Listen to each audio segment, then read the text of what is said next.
நம்ம ஒரு வசன பகுதி எடுத்து வாசிக்கலாம். அது கொரிந்தியருக்கு எழுதின முதலாவது நிருபம் 13வது அதிகாரம் முதல் 8 வசனங்கள் வாசிக்கலாம். என் கூட சேர்ந்து எல்லாரும் வாசிங்க. நான் மனுஷர் பாஷைகளையும் தூதர் பாஷைகளையும் பேசினாலும் அன்பு எனக்கு இராவிட்டால் சத்தமிடுகிற வெண்கலம் போலவும் ஓசையிடுகிற கைத்தாளம் போலவும் இருப்பேன். நான் தீர்க்க தரிசன வரத்தை உடையவனாயிருந்தாலும் சகல ரகசியங்களையும் சகல அறிவையும் அறிந்தாலும் மலைகளை பேர்க்கத்தக்கதாக சகல விசுவாசம் உள்ளவனாய் இருந்தாலும் அன்பு எனக்கு இராவிட்டால் நான் ஒன்றும் இல்லை. எனக்கு உண்டான யாவற்றையும் நான் அன்னதானம் பண்ணினாலும் என் சரீரத்தை சுட்டரிக்கப்படுவதற்கு கொடுத்தாலும் அன்பு எனக்கு இராவிட்டால் எனக்கு பிரயோஜனம் ஒன்றும் இல்லை. அன்பு நீடிய சாந்தமும் தயவும் உள்ளது. அன்புக்கு பொறாமை இல்லை. அன்பு தன்னை புகழாது, இருமாப்பாய் இராது, அயோக்கியமானதை செய்யாது, தற்பொழிவை நாடாது, சினம் அடையாது, தீங்கு நினையாது, அநியாயத்தில் சந்தோஷப்படாமல் சத்தியத்தில் சந்தோஷப்படும், சகலத்தையும் தாங்கும், சகலத்தையும் விசுவாசிக்கும், சகலத்தையும் நம்பும், சகலத்தையும் சகிக்கும். அன்பு ஒரு காலம் ஒழியாது. தீர்க்க தரிசனங்களானாலும் ஒழிந்து போம், அந்நிய பாஷைகளானாலும் ஓய்ந்து போம், அறிவானாலும் ஒழிந்து போம். ஹல்லேலூயா. இப்போ ஒரு மணவாட்டி சபைக்கு தேவையான விஷயங்கள் நம்ம வந்து ஒன்னா ஸ்டெப் பை ஸ்டெப் வந்து பார்த்துட்டு இருக்கோம் இல்லையா. முதலாவது தேவனோடு, அதாவது தம்மோடு கூட இருக்கிறதுல இருந்து நம்ம ஆரம்பிச்சிருக்கோம் இல்லையா. ஹல்லேலூயா. இப்ப பத்தாதா இன்னையோட நம்ம மணவாட்டி சபைக்கு உண்டான அந்த ஆயத்தத்தை பார்க்கலாம். ஓகே, ஆவியானவர் எப்படி நடத்துறாரு அப்போ சரியா. இப்போ கடைசியா நம்ம பார்க்கிறது அன்பு. ஓகேவா. ஒரு மணவாட்டியா நாம இருந்தோம்னா, கிறிஸ்து இயேசுனுடைய மணவாட்டி சபையா நாம இருந்தோம்னா, நமக்கு அத்தியாவசியமா தேவையானது அன்பு. ஹல்லேலூயா. அன்பு எனக்கு இராவிட்டால் நான் ஒன்றும் இல்லைன்னு எல்லாருக்கும் ஃபேவரட்டா இருக்கிற ஒரு என்ன சொல்றது, நிறைய டீச்சர்ஸ்க்கு பிடிச்ச ஒருத்தர் தான் இந்த பவுல். ஓகேவா. நிறைய நிருபங்களை எழுதினார் இல்லையா. 7 சபைக்கும் அவர் மூலியமா கொடுக்கப்பட்டிருக்கு. ரோமர், கொரிந்தியர்ல இருந்து ஓகேவா தெசலோனிக்கேயர் வரைக்கும் மொத்தம் 7 சபை வரும். அந்த டீச்சர்ஸ்க்கு, பைபிள் டீச் பண்றவங்களுக்கு வந்து பவுல் ரொம்ப பிடிக்கும். அவர் மூலியமா ஆவியானவர் கொடுக்கறது தான் நான் ஒண்ணுமே இல்லை அப்படின்னு சொல்றாரு. எது இல்லைன்னா, அன்பு இல்லைன்னா நான் ஒண்ணுமே இல்லை அப்படின்ட்டு சொல்றாரு. ஓகேவா. இன்னைக்கு நம்ம என்ன பார்க்க போறோம். ஓகேவா. யார்கிட்ட நம்ம அன்பு காட்டணும். ஓகேவா. இந்த அன்புனா என்ன, நம்ம எப்போ எப்படி எப்படி வந்து அன்பு காட்டுறது. ஓகேவா. எப்போ நாம அன்பு கூறுகிறோங்கிறத நாம தெரிஞ்சுக்கிறது. ஓகே. அதே மாதிரி கற்பனைனா என்ன. இப்போ பிரதான கற்பனைன்னு பார்க்கும்போது அவர் சொல்றார், அன்பை சொல்றாரு இல்லையா. அப்போ அந்த கற்பனைனா என்னங்கிறதையும் பார்க்க போறோம். ஓகேவா. யார் தேவனால அன்பு கூறப்படுவாங்க அப்படிங்கிறதையும் நம்ம பார்க்க போறோம். ஹல்லேலூயா. முதல்ல தேவன் யாரிடத்துல அன்பு கூறுவாருங்கிறது நம்ம பார்க்கலாம். 1 யோவான் 2:5. ஓகே, அது வாசிமா. அவருடைய வசனத்தை கை கொள்ளுகிறவனிடத்தில் தேவ அன்பு மெய்யாக பூரணப்பட்டிருக்கும். ஆமென், ஆமென், ஆமென். அப்போ யாரிடத்துல தேவனுடைய அன்பு பூரணப்பட்டிருக்குன்னா, அவருடைய வசனத்தை யாரு, எந்த ஒரு மனுஷன் கை கொள்றானோ அவனிடத்துல தேவனுடைய அன்பு பூரணப்பட்டிருக்கும். ஹல்லேலூயா. ஹல்லேலூயா. இதை எதுக்கு சொல்றதுன்னா, நாம கை கொள்றோமா. அப்ப தேவனுடைய அன்பு ஏன் நம்ம கிட்ட இல்லை, ஏன் நம்மளுடைய ஜெபங்கள் கேட்கப்படல, ஏன் நான் கேட்டா வந்து ஏசப்பா செவி கொடுக்க மாட்டேங்கிறாரு, ஏன் வந்து அவர் பேசுறது எனக்கு கேட்க மாட்டேங்குது அப்படின்னா, தேவன் நம்மிடத்துல அன்பு கூறலைன்னா அவருடைய கனெக்ஷன் நமக்கு வந்து இருக்காது. அவர் எப்ப அன்பு கூறுறாரு, அவருடைய வசனத்தை நாம கை கொள்ளும் போதுதான் அன்பு கூறுறாரு. இந்த வசனத்தின் அடிப்படையில நம்ம அப்படிதான் பார்க்கிறோம் இல்லையா. அப்போ அவருடைய வசனத்தை கை கொள்ளுகிறவனிடத்தில் தேவ அன்பு மெய்யாக பூரணப்பட்டிருக்கும். ஹல்லேலூயா. இதெல்லாம் வந்து மாத்தவே முடியாத ஒரு விஷயம். ஓகேவா. ஹானஸ்டா, ரொம்ப டேரிங்கா, ஓகே இதுதான் அப்படின்னு சொல்லப்படுற விஷயங்கள் தான் மெய்யாக நம்ம சொல்லுவோம் இல்லையா. சத்தியமா சொல்றேன், உண்மையா சொல்றேன். ஓகேவா. நம்ம சொல்றதுக்கு முன்னாடி ஒரு அடிஷ்னலா ஒரு டேக் வந்து கொடுத்துட்டு சொல்றோம் இல்லையா. அதுதான் இங்க மெய்யாகவே வந்து பூரணப்பட்டு இருக்கும். ஓகேவா. தேவ அன்பு ஒரு மனுஷனுக்குள்ள அது பூரணப்பட்டு இருக்கணும்னா என்ன பண்ணணும், நாம அவருடைய வசனத்தை கை கொண்டு நடந்தோம்னா அவருடைய அன்பு நம்மள பூரணப்பட்டு இருக்கும். ஹல்லேலூயா. சரி, இப்போ நம்ம ஃபர்ஸ்ட் விஷயத்துக்கு வரலாம். ஓகேவா? யார் இடத்துல நாம அன்பு கூறணும்? நீங்களே சொல்லுங்களேன். நாம தேவ ஜனங்கள், மெய்யான தேவனை ஏற்றுக்கொண்ட நீங்களும் நானும் யாரிடத்துல அன்பா இருக்கணும்? மத்தேயு 22:39 வாசிங்களேன். இதற்கு ஒப்பாயிருக்கிற ம், இரண்டாம் கற்பனை என்னவென்றால், ம், உன்னிடத்தில் நீ அன்பு கூறுவது போல ம். பிறனிடத்திலும் அன்பு கூறுவாயாக என்பதே. இதற்கு ஒப்பா இருக்கிற இரண்டாம் கற்பனை இல்லையா? ஃபர்ஸ்ட் கற்பனை என்ன? கர்த்தரிடத்தில் உன் முழு இருதயத்தோடும், உன் முழு ஆத்மாவோடும், உன் முழு மனதோடும் அன்பு கூறுவாயாக. இது முதலாம் பிரதான கற்பனை. ஓகேயா? இதற்கு ஒப்பா இருக்கிற இரண்டாம் கற்பனை என்னவென்றால், உன்னிடத்தில் நீ அன்பு கூறுவது போல பிறனிடத்திலும். ஓகேவா? பிறரிடத்திலும் இல்ல, பிறனிடத்தில். கவனிங்களா? பிறரிடத்தில் இல்ல, பிறனிடத்தில். பிறனிடத்தில். ஓகேவா? இதே மார்க்ல எழுதுவார் 12வது அதிகாரம் 31. மார்க் 12:31. இதற்கு ஒப்பாயிருக்கிற ம், இரண்டாம் கற்பனை என்னவென்றால், ம். உன்னிடத்தில் நீ அன்பு கூறுவது போல் உன்னிடத்தில் நீ அன்பு கூறுவது போல் பிறனிடத்திலும் பிறனிடத்திலும் அன்பு கூறுவாயாக என்பதே. அன்பு கூறுவாயாக என்பதே. போருமா? சரியா? இங்க என்ன சொல்லியிருக்கு?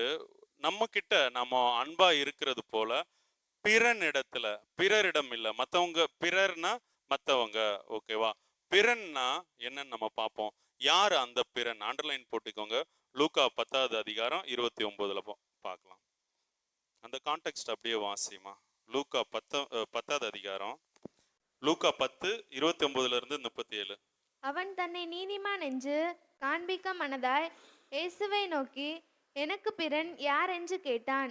அதாவது ஒரு மனுஷன் வந்து கேட்கிறாரு. ஓகேவா? யார்கிட்ட? இயேசு கிறிஸ்துட்ட, எனக்கு பிறன் யார் அப்படின்ட்டு. ஓகேவா? அத கடைசியில அவர் வந்து ஒரு ஊமை மூலியமா அவர் எக்ஸ்பிளைன் பண்ணி சொல்லுவார் புரியுற மாதிரி. இயேசு பிரதியுத்தரமாக, வாசிமா. மனுஷன் எருசலேமில் இருந்து எரிகோவுக்கு போகையில் ம், கள்ளர் கையில் அகப்பட்டான். ம், ம், அவர்கள் அவன் வஸ்திரங்களை உரிந்து கொண்டு அவனை காயப்படுத்தி குற்றுயிராக விட்டு போனார்கள். ம், அப்பொழுது தற்செயலாய் ஒரு ஆசாரியன் அந்த வழியே வந்து ம். அவனை கண்டு பக்கமாய் விலகி போனான். அந்தபடியே ஆசாரியன் வந்து யாரு? ஓகே, ஜனத்தினுடைய உத்தரவாதி, தேவ ஜனங்களுக்குடைய பொறுப்பாளி. ஓகே, தேவ ஜனத்தினுடைய பாவத்தை சுமந்து தேவ சமூகத்துல நிப்பார். ஓகே, அவர் தான் அந்த ஆசாரியர். அந்த ஆசாரியர் என்ன பண்றாரு? பக்கமாய் விலகி போறாரா? சரி, அடுத்து. அந்தபடியே ம், ஒரு லேவியனும் அந்த இடத்துக்கு வந்து ம், அவனை கண்டு ம். பக்கமாய் விலகி போனான். இந்த லேவியர் யாரு? தேவனுக்கு மாத்திரம் அவங்க செய்யற வேலையே 365 நாளும், இப்ப இருக்க 365 நாளும் 24 மணி நேரம் தேவனை தவிர வேற யாருக்கும் பணிவிட செய்ய மாட்டாங்க. ஓகே, அப்பேற்பட்ட, ஓகேவா, அப்பேற்பட்ட என்ன சொல்ல, பரிசுத்த ஜனங்கள்னு சொல்லலாம் லேவியர்கள். ஓகே, அந்த பரிசுத்தவான் இங்க லேவியனும் என்ன பண்றான்? பக்கமாய் விலகி போறான். அடுத்துமா. பின்பு சமாரியன் ஒருவன் ம். பிரயாணமாய் சமாரியன் வருக- வந்து இஸ்ரேல் கோத்திரத்துக்குள்ள உள்ளவர் இல்ல. ஆக்சுவலா பார்த்தா புறஜாதியார். வாசிமா. பிரயாணமாய் வருகையில் ம், அவனை கண்டு ம், மனதுருகி ம், கிட்ட வந்து ம், அவனுடைய காயங்களில் எண்ணெயும் திராட்சரசமும் வார்த்து ம், காயங்களை கட்டி ம், அவனை தன் சுய வாகனத்தின் மேல் ஏற்றி ம், சத்திரத்துக்கு கொண்டு போய் ம், அவனை பராமரித்தான். ம். மறுநாளிலே தான் புறப்படும் போது 2 பணத்தை எடுத்து சத்திரத்தான் கையில் கொடுத்து, நீ இவனை விசாரித்துக்கொள், அதிகமாய் ஏதாகிலும் எவனுக்காக செலவழிந்தால் நான் திரும்பி வரும்போது அதை உனக்கு தருவேன் என்றான். ம். இப்படி இருக்க ம். கள்ளர் கையில் அகப்பட்டவனுக்கு இந்த 3 பேரில் எவன் பிறனாய் இருந்தான்? உனக்கு எப்படி தோன்றுகிறது என்றார். இப்போ இயேசு கிறிஸ்து கேட்கிறாரு அவன்கிட்ட. ஓகே, ஒரு ஊமையை சொல்லிட்டு இந்த ஊமையில ஒரு 3 நபர் இருக்காங்க. ஆசாரியர், லேவியர், அப்புறம் சமாரியர்.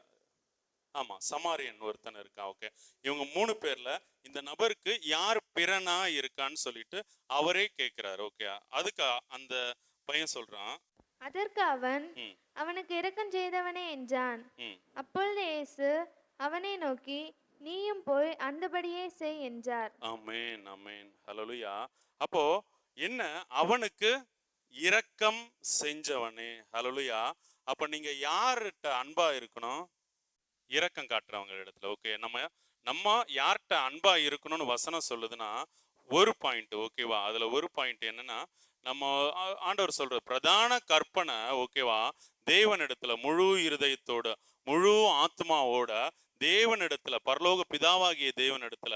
ஓகே, இது நல்லா புரிஞ்சுக்கிட்டோம். இயேசு கிறிஸ்து கூட கிடையாது, பரிசுத்த ஆவியானவர் கூட இல்ல, பிதாவாகிய தேவனிடத்துல முழு இருதயத்தோடு முழு ஆத்மாவோடு நீங்க அன்பு கூறணும். ஓகேவா?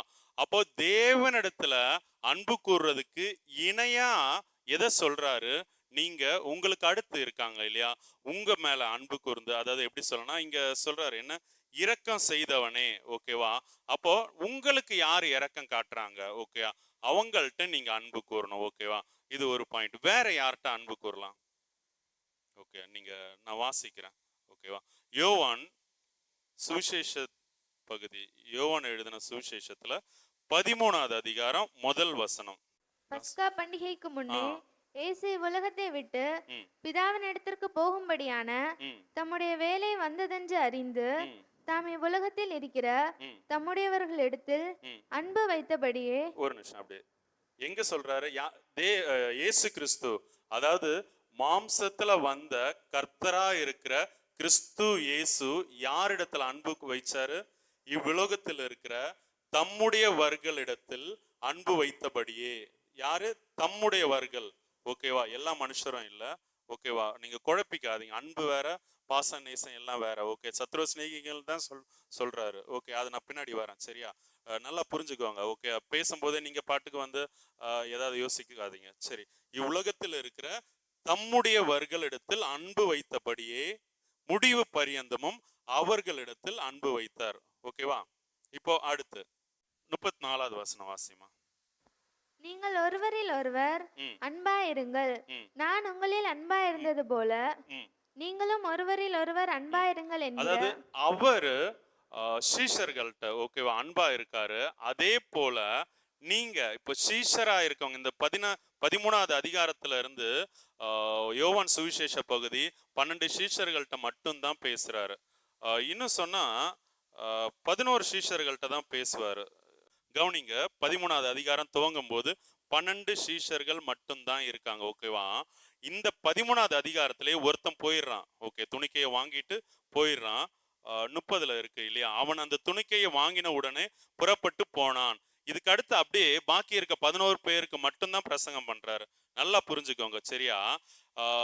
13:34 இல்லையா, நீங்கள் ஒருவரில் ஒருவர் அன்பா இருங்கள், துணிக்கையை வாங்கின உடனே புறப்பட்டு போனான். யூதாஸ்ட் அன்பா இருக்கக்கூடாது. புரியுதா உங்களுக்கு? தேவனுக்கு விரோதமா, ஓகே, தேவ காரியத்துக்கு விரோதமா இருக்கவங்கள்ட்ட அன்பா இருக்கக்கூடாது. வசனம் 34ல தான் சொல்லுது, நீங்கள் ஒருவரில் ஒருவர். அப்போ அவன் போயிட்டான், 11 பேர் தான் இருக்காங்க. நீங்க ஒருவரில் ஒருவர் அன்பா இருங்கள், நான் உங்களில் அன்பா இருந்தது போல. இவர் எப்படி அன்பா இருக்காரு, இதெல்லாம் பார்ப்போம். ஓகேவா? சரியா? இன்னும் ஒரு வசனம், 15வது அதிகாரம் 12வது வசனம். நான் உங்களில் அன்பா இருக்கிறது போல நீங்களும் ஒருவரில் ஒருவர் அன்பா இருக்க வேண்டும் என்பதே என்னுடைய கற்பனையா இருக்கிறது. இப்போ கிறிஸ்து இயேசுனுடைய கற்பனை என்னன்னா அன்பா இருக்கணும். ஹல்லேலூயா. எப்படி? நான் உங்ககிட்டனா இயேசு கிறிஸ்து 11 சீஷர்களிடத்துல எப்படி அன்பா இருந்தாரோ அதே போல அந்த 11 சீஷர்களுக்குள்ள அன்பா இருக்கணும் அப்படின்ட்டு. ஹல்லேலூயா, ஹல்லேலூயா. இப்போ தேவன் எப்படி பாஸ்டர்ட்ட அன்பா இருக்காரோ அதே போல ஓகேவா அவருடைய சீஷர்கள் இருப்பீங்க இல்லையா நீங்க. ஓகேவா? நீங்க ஒருத்தர் அன்பா இருக்கணும். ஓகேவா? சரி, நான் வரேன். நான் காரியத்தை மட்டும் சொல்லிட்டு பாயிண்ட்டை மட்டும் சொல்லிட்டு போறேன். ஓகேவா? அடுத்து 1 யோவான் 3:11 என்ன சொல்லுதுன்னா, நாம் ஒருவரில் ஒருவர் அன்பு கூற வேண்டும் என்பதே நீங்கள் ஆதி முதல் கேள்விப்பட்ட விசேஷமா இருக்கிறது. ஹல்லேலூயா. திரும்ப வாசிக்கிறேன், நாம் ஒருவரில் ஒருவர். அப்போ இங்க யோவான் அங்க அந்த நிருபத்தை யாருக்கு எழுதுறாரு? 1 யோவான் 3வது வசனம் வாசிமா. 1:3. நீங்களும் எங்களோட ஐக்கியமுள்ளவர்கள் ஆகும்படி. கவனிங்க, யார் சொல்றா? யோவான் சொல்றாரு. யார்கிட்ட? ஒரு நிருபத்தை எழுதுறாரு. ஓகேவா? பொதுவான நிருபம்னு வச்சுக்கோங்களேன். ஆனா பட் அது பர்டிகுலரா யாருக்குன்னா, எதுக்குன்னா எங்களோடைய ஐக்கியம் உள்ளவர்கள் ஆகும்படி நாங்கள் கண்டும் கேட்டும் இருக்கிறதே உங்களுக்கும் அறிவிக்கிறோம். எங்களுடைய ஐக்கியம் அதாவது நான் யார் கூட ஐக்கியமா இருக்கேன்னு சொல்றாரு. ஓகே, யோவான் தான் யார் கூட ஐக்கியமா இருக்கணும் அப்படிங்கிறத அவர் சொல்றாரு. ஓகேவா? ஒரு அறிவிப்பு விடுக்கிறாரு. ஓகேயா? நீங்க எல்லாரும் பார்க்குற என் கூட ஐக்கியமா இருங்க. ஓகேவா? அதை சொல்லிட்டு நான் யார் கூட ஐக்கியமா இருக்கேங்கிறத சொல்றாரு. ஓகேவா? எங்களுடைய ஐக்கியம் பிதாவோடும் அவருடைய குமாரனாகிய கிறிஸ்துவோடும் இருக்கிறது அப்படின்னு சொல்றாரு. ஓகே, அப்போ நீங்க யாரெல்லாம் ஓகேவா, உங்கள யாரெல்லாம் பிதாவாகிய தேவனிடத்திலும் கிறிஸ்துவனிடத்திலும் உங்களுக்கு உபதேசிக்கிறவங்க மூலியமா ஐக்கியப்பட விரும்புகிறீங்களோ அவங்கள ஒருத்தர் நீங்க அன்பா இருங்க. ஓகேவா? 1 யோவான்ல சொல்லியிருக்க வசனத்தின்படி அப்போ யார்கிட்ட அன்பா இருக்கணும்? புரியுதா? ஓகேவா?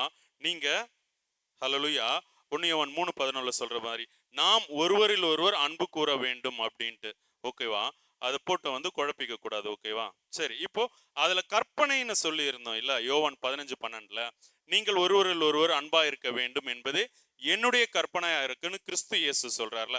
அப்ப இந்த கற்பனைனா என்ன? சரி, ஃபர்ஸ்ட் கற்பனையுடைய உன்னுடைய பொருள் என்னன்னு பார்க்கலாமா? கற்பனையுடைய பொருள் என்னன்னா, அது 1 தீமோத்தேயு 1:5 இருக்குன்னு நான் வாசிடுறேன். 1 தீமோத்தேயு 1:5 கற்பனையின் பொருள் என்னவெனில், சுத்தமான இருதயத்திலும் நல் மனசாட்சியிலும் மாயமற்ற விசுவாசத்திலும் பிறக்கும் அன்பே. ஹல்லேலூயா, ஹல்லேலூயா. பிரதான கற்பனை என்னன்னு சொல்லிட்டு சொல்றாரு. ஓகேவா? இப்போ கற்பனைனா என்ன? நீங்க தேவனிடத்துல அன்பு கூறணும். அதுக்கு ஒப்பா இருக்கிற கற்பனை பிறனிடத்துல ஓகேவா அன்பா இருக்கணும்னு சொல்றாரு.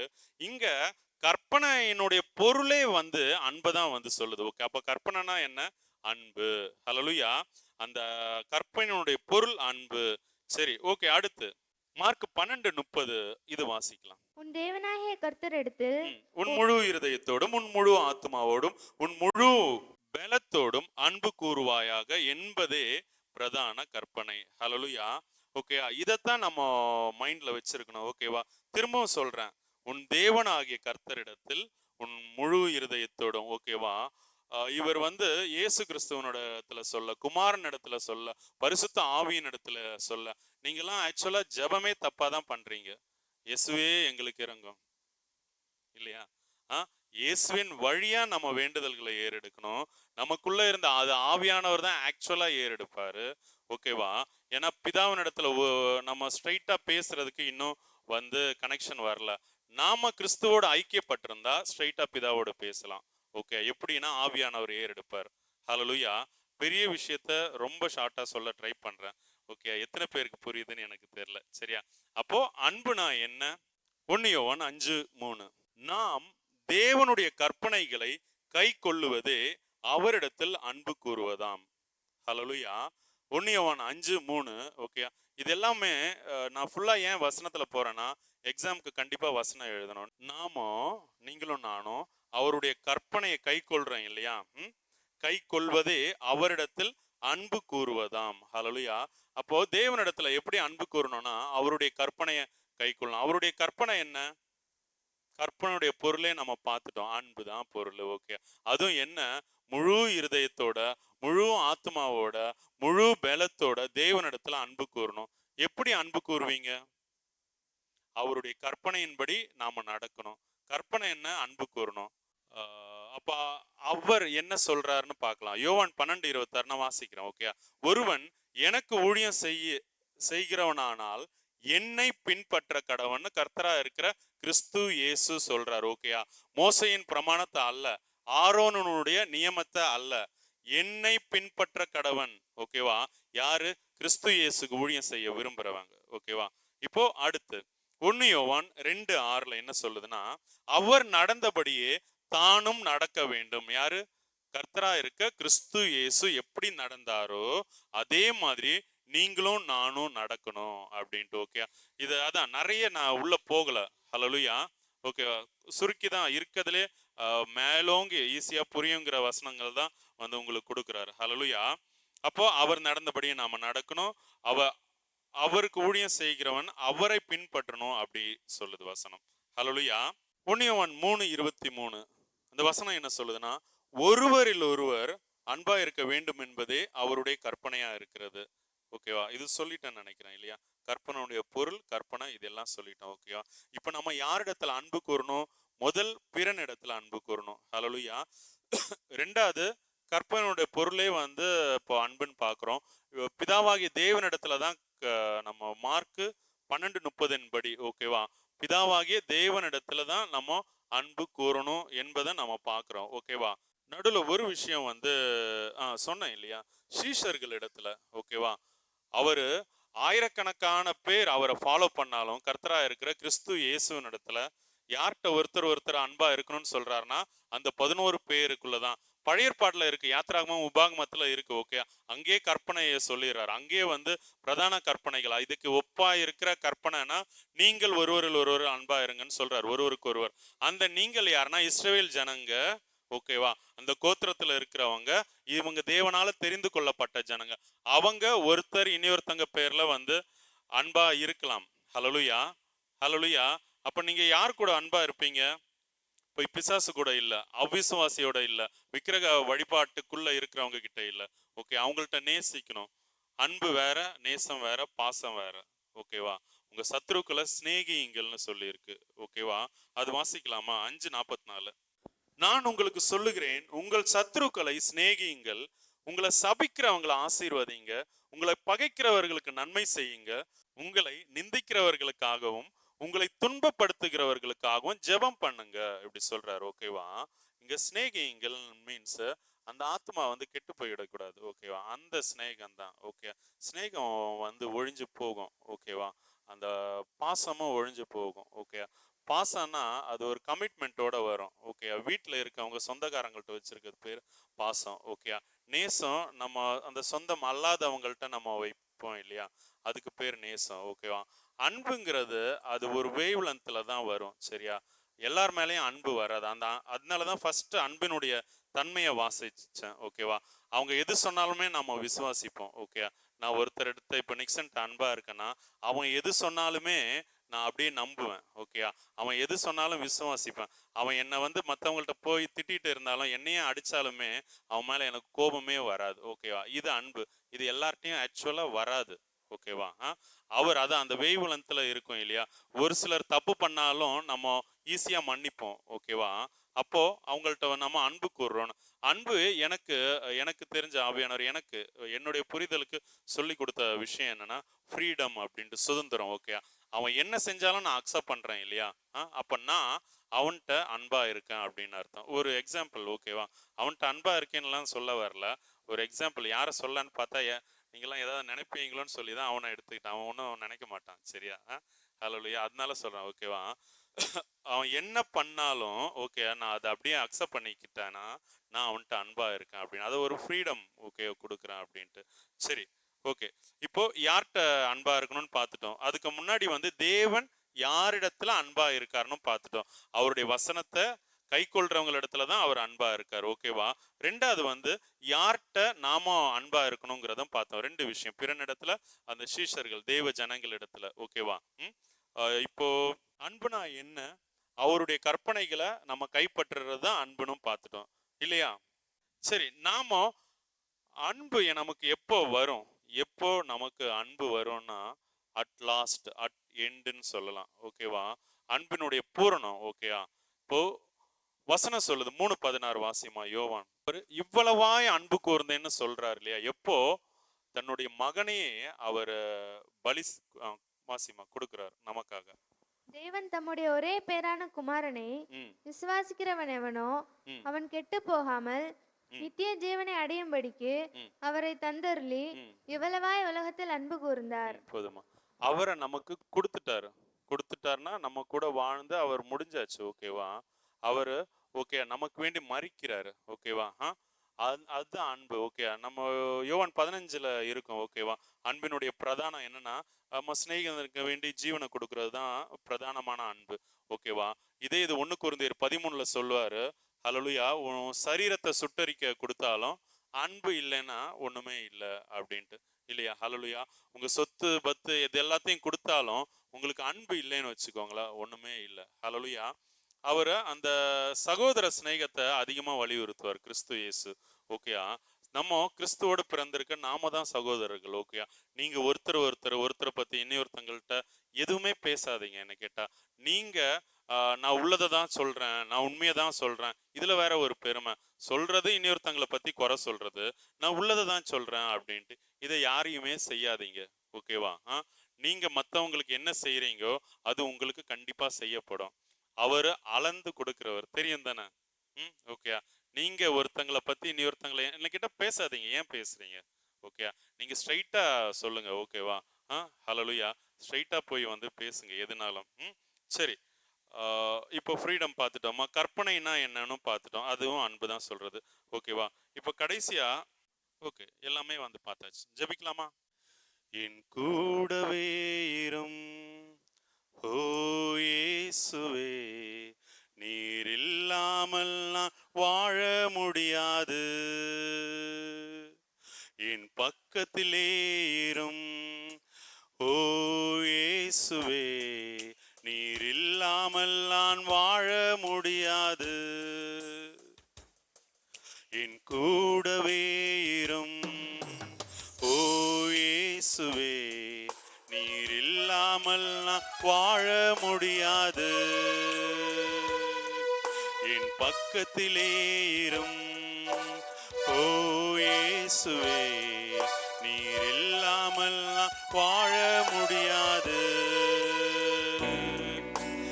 இருளான வாழ்க்கையிலே வெளிச்சமானிரே, உயிரற்ற வாழ்க்கையிலே ஜீவனானிரே. இருளான வாழ்க்கையிலே வெளிச்சமானிரே, உயிரற்ற வாழ்க்கையிலே ஜீவனானிரே. என் வெளிச்சம் நீரே, என் ஜீவனும் நீரே, எனக்கு எல்லாமே நீங்க தானப்பா. என் வெளிச்சம் நீரே, என் ஜீவனும் நீரே, எனக்கு எல்லாமே நீங்க தானப்பா.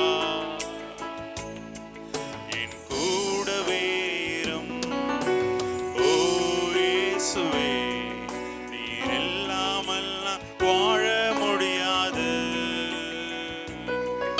என் பக்கத்திலே இரும் ஓ இயேசுவே, நீர் இல்லாமல் நான் வாழ முடியாது. கண்ணீர் சிந்தும் நேரத்து தாயுமானிரே, காயப்பட்ட நேரத்தில் நீ தகப்பனானிரே. கண்ணீர் சிந்தும் நேரத்தில் நீர் தாயுமானிரே, காயப்பட்ட நேரத்தில் நீ தகப்பனானிரே. என் அம்மாவும் நீரே, என் அப்பாவும் நீரே, எனக்கு எல்லாமே நீங்க தானப்பா.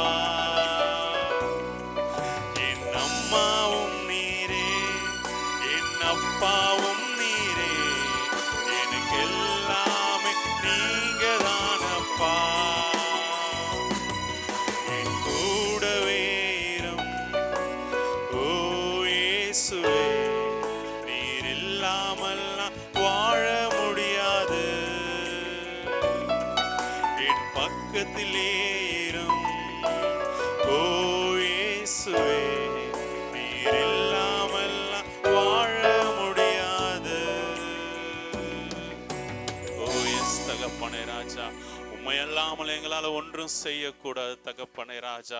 ஓ தேவனே, மனுஷன் அப்பத்தினால மாத்திரமல்ல, உம்மிடத்திலிருந்து புறப்படுகிற ஒவ்வொரு வார்த்தையினாலும் பிழைப்பான்னு சொன்ன எங்கள் வார்த்தையாகிய தேவனே ராஜா, உம்முடைய வார்த்தையை தகப்பனே நீர் நேசிக்கிறவர்களுக்கு, நீர் பிரியப்படுகிறவர்களுக்கு மட்டும்தான் வெளிப்படுத்துகிறீர் தகப்பனே.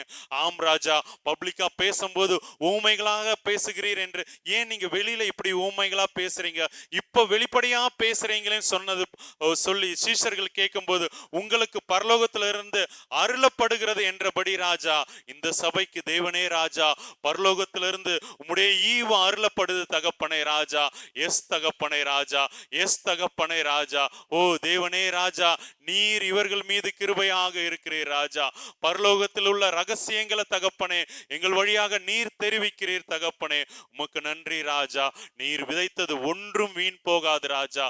எஸ் தகப்பனே, உம்முடைய உம்முடைய வார்த்தைகளை பற்றி கொண்டு ராஜா தேவனே, தேவனிடத்துல உம்முடைய பிதாவாகிய தேவனிடத்திலே நாங்க அன்பு காட்ட உதவி செய்யுங்க ராஜா.